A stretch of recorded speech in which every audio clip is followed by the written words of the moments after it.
ওং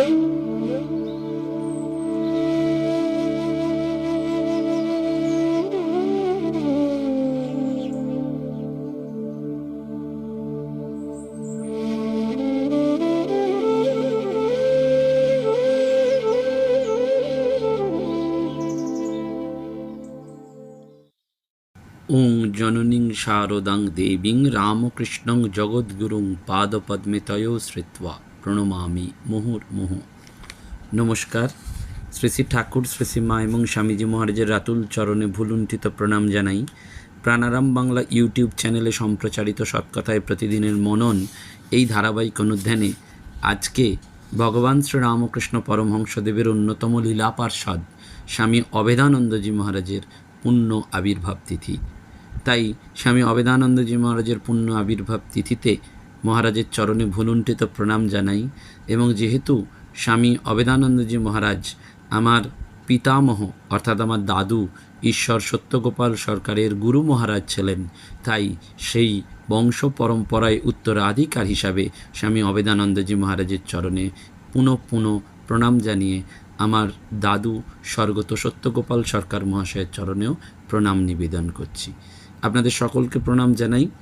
আজকে সত্যি একটি বিশেষ দিন, আনন্দের দিন, কারণ ঠাকুরের সেই কালী বেদান্তি বা কালী তপস্বীর আজকে পুণ্য আবির্ভাব তিথি। ঠাকুর তার লীলা পার্ষদদের সম্পর্কে বারবার বলতেন, হোমা পাখির দল, সকালবেলার তোলা মাখন, বাউলের দল নেচে কেঁদে গেল, কেউ চিনতে পারল না, এই সমস্ত।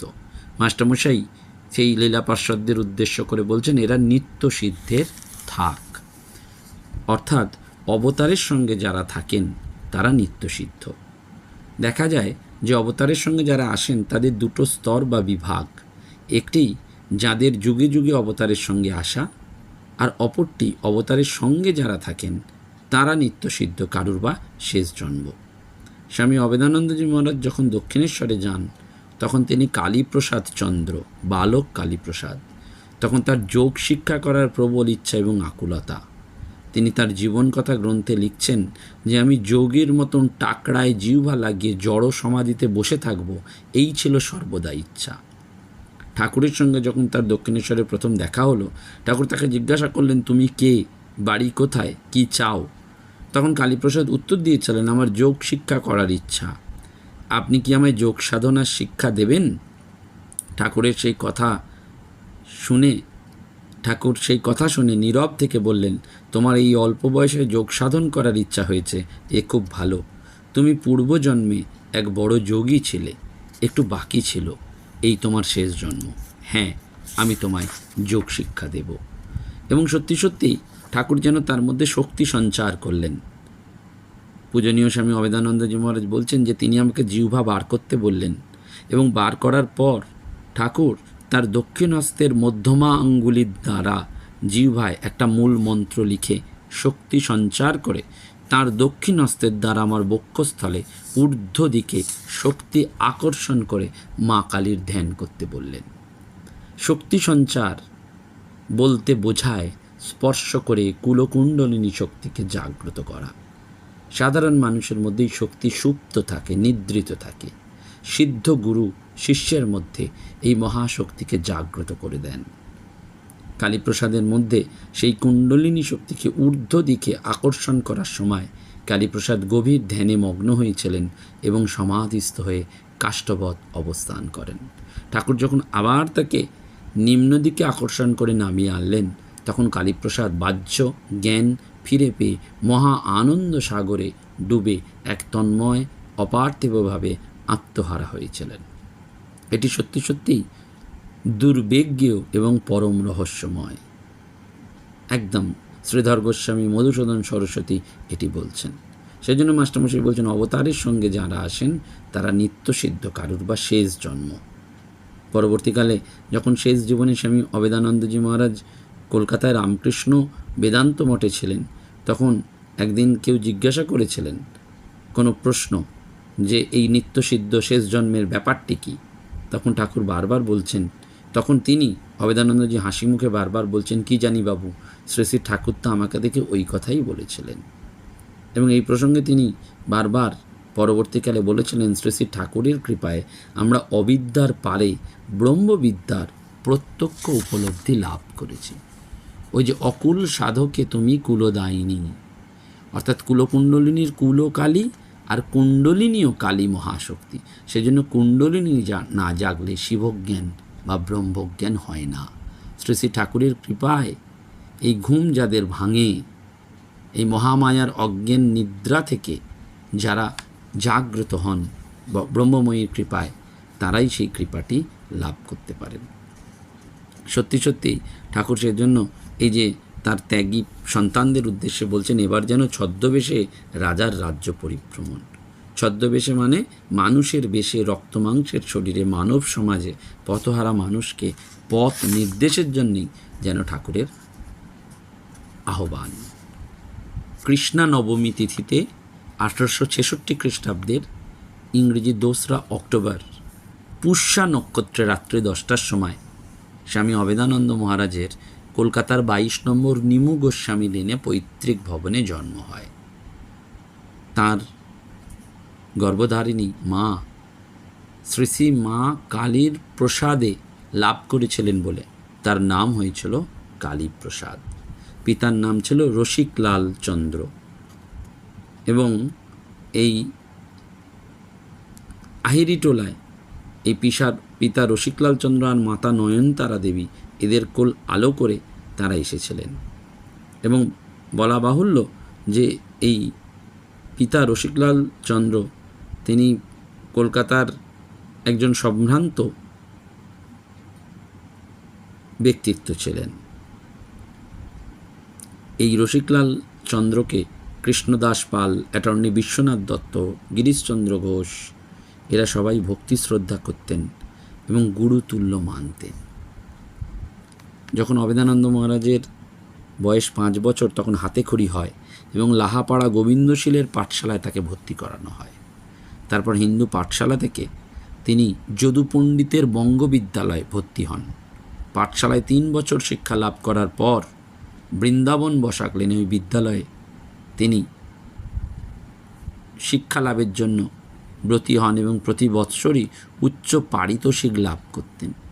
এবং ওই বিদ্যালয়ে অবেদানন্দজির সহপাঠীর মধ্যে ছিলেন বাবুরাম ঘোষ, যিনি পরে ঠাকুরের অন্যতম ত্যাগী পার্ষদ স্বামী প্রেমানন্দ হিসাবে পরিচিত হয়েছিলেন। যখন অবেদানন্দজি মহারাজের 10 বছর, তখন ওই যদু পণ্ডিত মহাশয়ের বঙ্গবিদ্যালয় ত্যাগ করে তিনি ওরিয়েন্টাল সেমিনারিতে 10ম শ্রেণীতে ভর্তি হন এবং প্রতি বছর ডবল প্রমোশন পেতেন। অর্থাৎ শিক্ষাতে তার অন্যতম একটা ব্যুৎপত্তি ছিল।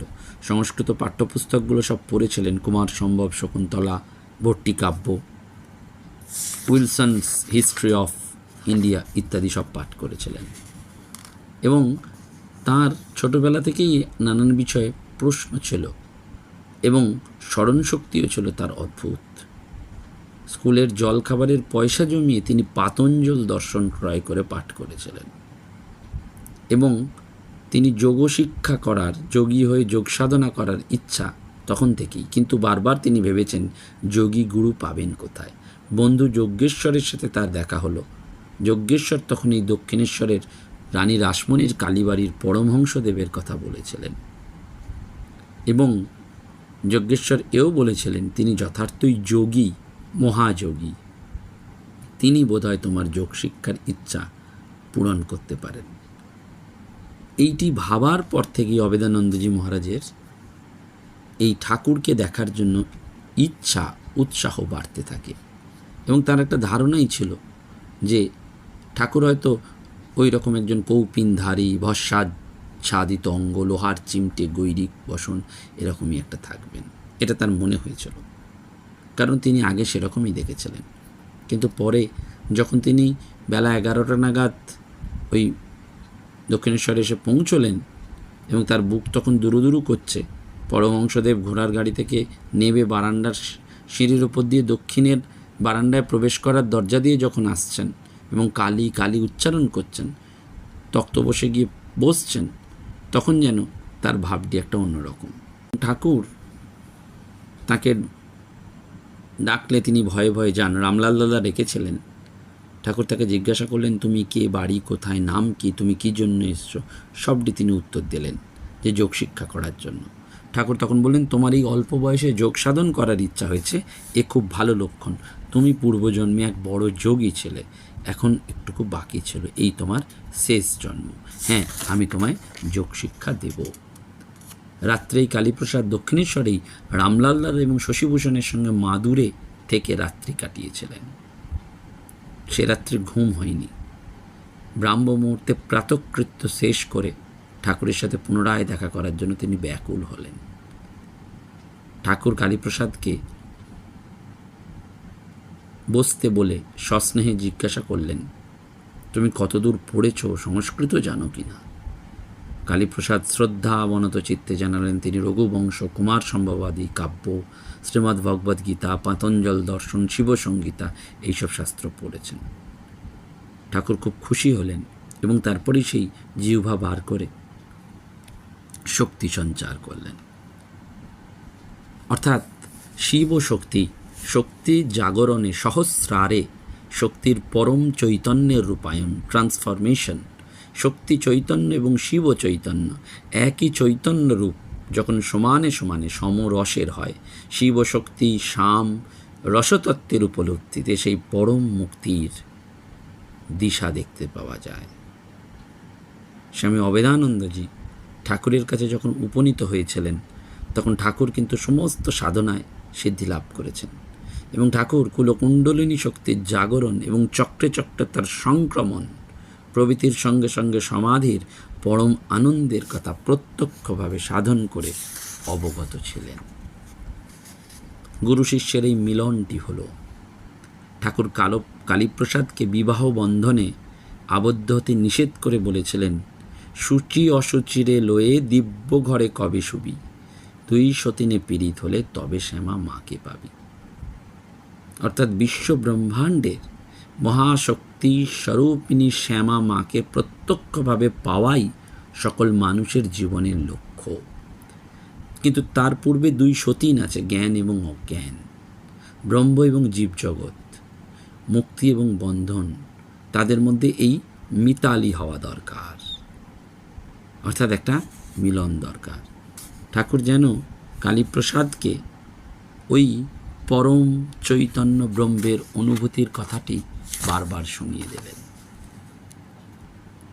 এবং বলেছিলেন তাকে যে ধ্যানে যখন যা দেখবি ও অনুভব করবি, এখানে দক্ষিণেশ্বরে এসে সব বলবি।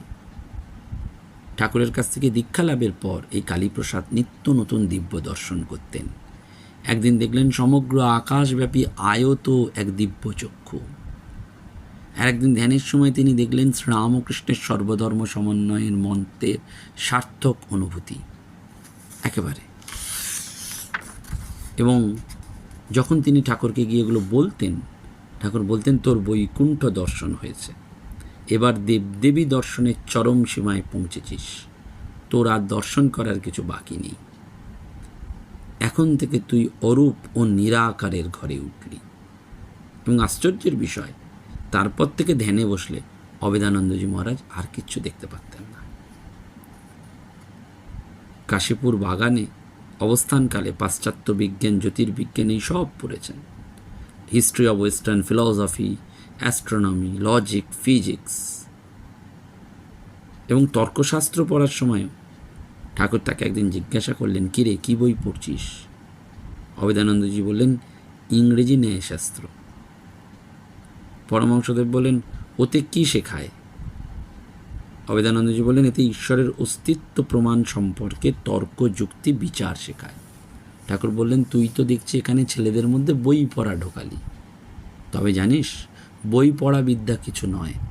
আপনাকে মারতে গেলে একটা নরুন দিয়ে মারা যায়, কিন্তু অপরকে মারতে গেলে ঢাল, তরোয়াল প্রভৃতি অস্ত্রশস্ত্রের দরকার হয়। বই পড়া তারই জন্য, যারা লোকশিক্ষা দেবে তাদের পড়ার দরকার আছে। একদিন স্বামী অবেদানন্দজি মহারাজ ঠাকুরের কাছে কাতর হয়ে ব্রহ্মজ্ঞান প্রার্থনা করলেন। তিনি বললেন, তোর ঠিক ঠিক ব্রহ্মজ্ঞান হবে, এবং তাই হলো, অচিরেই সেটি ফলল। অর্থাৎ ঠাকুর যেন তাকে একটা রূপান্তর ঘটিয়ে দিলেন। ঠাকুরের সেবা তিনি করেছিলেন এবং বরাবর পাহাড়ে হঠযোগীর কাছেও তিনি গিয়েছিলেন। দর্শন বিচার তিনি করেছেন। জীবকোটি ঈশ্বরকোটির প্রসঙ্গে ঠাকুরের সাথে তার কথা হয়েছে এবং ঠাকুরের মহাসমাধি আমরা জানি ইংরেজি 16ই আগস্ট 1886 খ্রিস্টাব্দ। মহাসমাধির পর ঠাকুর মাকে দর্শন দিয়েছেন। অবেদানন্দজি মহারাজ প্রমুখরা এই ঠাকুরের সমাধির পর বৃন্দাবন কালাবাবুর কুঞ্জে উপস্থিত হয়ে মায়ের কাছে তারা রয়েছেন। পরবর্তীকালে বরানগর মঠ 1886 সেখানেও তাদের আসতে হয় এবং বিরজা হোম করে স্বামীজির সাথে তারা সন্ন্যাস নিয়েছিলেন। স্বামীজির আশীর্বাণী তার মধ্যে ফলেছিল। তার কারণ স্বামী অবেদানন্দজি মহারাজকে স্বামীজি একবার ভাষণ দেওয়ার জন্য আহ্বান করেছিলেন এবং স্বামীজি যখন তাকে আহ্বান করছেন বক্তৃতা দেওয়ার জন্য, তখন অবেদানন্দজি মহারাজ কিছুতেই রাজি নন। তখন তিনি বললেন, তুমি তো কালী বেদান্তি, এতদিন বেদান্তের শাস্ত্রাদি অধ্যয়ন করলে, আলোচনা করলে, যা শিক্ষা অভিজ্ঞতা লাভ করেছ তাই তুমি পাঠ করো। পঞ্চদশীর ওপর সেই বক্তৃতা হয়েছিল এবং এটা অবশ্যই বিদেশে, কারণ 1896 খ্রিস্টাব্দের আগস্ট মাসের মাঝামাঝি স্বামী অবেদানন্দজি স্বামীজির আহ্বানে SS গোলকুন্ডা নামক জাহাজে ইংল্যান্ড যাত্রা করেন এবং স্বামী ব্রহ্মানন্দজি প্রমুখ গুরু ভাইরা আউটরাম ঘাটে, জাহাজ ঘাটে উপস্থিত হয়ে তাকে বিদায় সম্বর্ধনা জানান। ইংল্যান্ডের বন্দরে তিনি গেলেন এবং WC ব্যানার্জির বাড়িতে তিনি উপস্থিত হলেন এবং সেখানেই কিন্তু এই 1886 খ্রিস্টাব্দের 27 অক্টোবর থিওজফিক্যাল সোসাইটিতে বক্তৃতার ব্যবস্থা করেছিলেন স্বামীজি এবং স্বামীজির কথা অনুরোধ অমান্য করতে পারলেন না। ফিলোসফি অফ পঞ্চদশী তিনি বক্তৃতা করলেন এবং সেই বক্তৃতা শোনার পর ক্যাপ্টেন সেভিয়ার বলেছিলেন, Swami Abhedananda is a born preacher, wherever he will go he will succeed. স্বামীজিও উচ্ছ্বসিত হয়ে বলেছিলেন, তোমার সুন্দর এবং প্রাঞ্জল বক্তৃতা শুনে আমি প্রীত এবং আনন্দিত। You have a resonant voice which has carrying power. এবং পরবর্তীকালে স্বামীজিও বেদান্ত ক্লাস যেমন পাশ্চাত্য সমাজে করেছেন, অবেদানন্দজি মহারাজও করেছেন। আমেরিকার কর্মক্ষেত্রে 5 বছর তিনি আলোড়ন ফেলেছিলেন। স্বামী অবেদানন্দজি মহারাজের দীক্ষিত সন্তান শিষ্য ব্রহ্মচারী গুরুদাস, পরে তার নাম হয়েছে স্বামী অতুলানন্দজি। তিনি with the Swami's in America গ্রন্থে অবেদানন্দজির পরিচালনাধীন নিউ ইয়র্কে প্রতিষ্ঠিত বেদান্ত সোসাইটির অগ্রগতির এবং বিস্তৃত কার্যাবলীর পরিচয় দিয়েছিলেন এবং স্বামীজি যে বেদান্ত সোসাইটির প্রাণ প্রতিষ্ঠা করেছিলেন, অবেদানন্দজির প্রচেষ্টায়, পরিশ্রমে সেটা একেবারে ফুলে ফেঁপে পল্লবিত হয়েছিল এবং প্রথম new York Vedanta society Swamiji প্রতিষ্ঠা করেছিলেন এই বিদেশে। স্বামী অবেদানন্দজি তার কার্যভার গ্রহণ করেছিলেন 1894 খ্রিস্টাব্দে এবং সেইভাবে এগিয়ে যান। পরবর্তীকালে টমাস এডিসনের সাথে তার দেখা হয়। স্বামী শারদানন্দজি মহারাজও যখন বিদেশে যান সেই সময় তার সাথে দেখা হয় এবং উইলিয়াম জেমসের সাথে স্বামী অবেদানন্দজি মহারাজের অনেক আলোচনা হয়। আমরা আজকে পূর্ণ জন্মতিথিতে এইটুকু মহারাজের প্রতি শ্রদ্ধা জানালাম। আগামীকাল তার দ্বিতীয় পর্ব, আমরা দ্বিতীয় পর্বে চেষ্টা করব মহারাজের প্রতি বাকি শ্রদ্ধাটুকু নিবেদন করার জন্য। নমস্কার, ধন্যবাদ। প্রাণারাম প্রাণারাম প্রাণারাম প্রাণারাম প্রাণারাম প্রাণারাম কি যেন লুকানো নামে তাই মিষ্ট এত তব নাম প্রাণারাম প্রাণারাম